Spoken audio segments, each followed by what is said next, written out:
സഭയ്ക്കകത്ത് ഉല്ലാസയാത്ര നടക്കുന്നത് പോലെ സഭ ഗൗരവതരമായി മുന്നോട്ട് പോകുമ്പോൾ അതിന്റെ നടുവിലൂടെ ഓളം വെട്ടി പോകുന്നത് ദയവായിട്ട് ഒഴിവാക്കണം. കണ്ടിട്ട് ആളൊരു മിടുക്കനാണ് തോന്നല്ലേ? സംശയമുണ്ടോ? ആള് നല്ല മിടുമിടുക്കനാ. പല പ്രാവശ്യം നമ്മൾ ഇത് പറഞ്ഞതാണ്, ഇനി പറയാൻ ഇടയാക്കരുത്. എന്റെ പഴയ നക്സലൈറ്റ് സ്വഭാവം നേടിപ്പിക്കരുത്.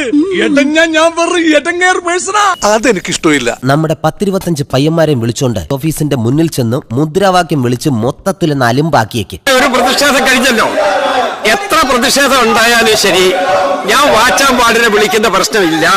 എന്താണ് ഒത്തില്ല? ആ മൂപ്പിൽ ഒപ്പിക്കാൻ നടക്കുക. നിങ്ങൾ ബഹുമാനപ്പെട്ട ജനപ്രതിനിധികളാണ്. നിങ്ങൾ ജനങ്ങളെ പൂർണ്ണമായ വിശ്വാസത്തോടു കൂടി ജയിച്ചു വന്ന ആളുകളുമാണ്. അച്ഛന്റെ അകന്ന ബന്ധുവാണെങ്കിലും ആൾക്ക് തീരെ വിദ്യാഭ്യാസം വിവരമൊന്നും ഇല്ലേ. വിഡ്ഢിത്തിരെ പറയുള്ളൂ, തെണ്ടി. അതുകൊണ്ട് നിങ്ങൾ ഇതിനോട് യോജിച്ച് നിൽക്കുക, സഹകരിച്ചു പോവുക.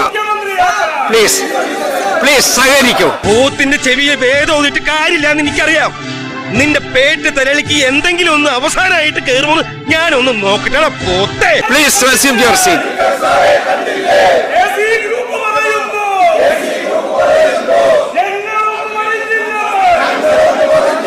തൊലിക്ക് നല്ല കട്ടിയാണല്ലേ? മുഖത്ത് നോക്കി നല്ല 10 തെറി കൂട്ടി സ്വന്തം തന്തയ്ക്ക് വിളിക്കുന്നത് ഈ സലി നല്ല പുഷ്പം പോലെ കേട്ടോണ്ടിട്ടുണ്ട്. ഒരു തവണയല്ല, പലതവണ, ഒരുപാട് തവണ. Please please resume your seat please. കല്ലേറ് തുടങ്ങിയാലോ? വേണ്ട, കല്ല് തീർന്നു പോകും. ആദ്യം കൂവുക. കൂവി കൂവി പന്നികളുടെ ആത്മവീര്യം നശിപ്പിക്കുക, പിന്നെ കല്ലേറ്. നമ്മളെപ്പോഴും സിസ്റ്റമാറ്റിക് ആയിരിക്കണം.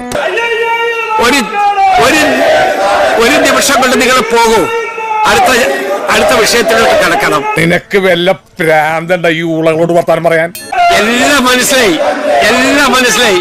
അപ്പോ ദയവായിട്ട് please resume your seat please. ഈ കിട്ടുന്നതിലേക്ക് എനിക്ക് സന്തോഷമേ ഉള്ളൂ. ഇനിയും കിട്ടാൻ വേണ്ടി ഞാൻ പ്രാർത്ഥിക്കാം. കരച്ചിൽ മതിയായെങ്കിൽ ഞാൻ ഡോർ ക്ലോസ് ചെയ്തോട്ടെ. അമ്മായി, ഇനി കുറച്ചു നേരം റെസ്റ്റ് എടുത്തോളൂ. ഇനി അടുത്ത ആളെ കാണുമ്പോ കരയാട്ടാ. എന്തൊരനുസരണം.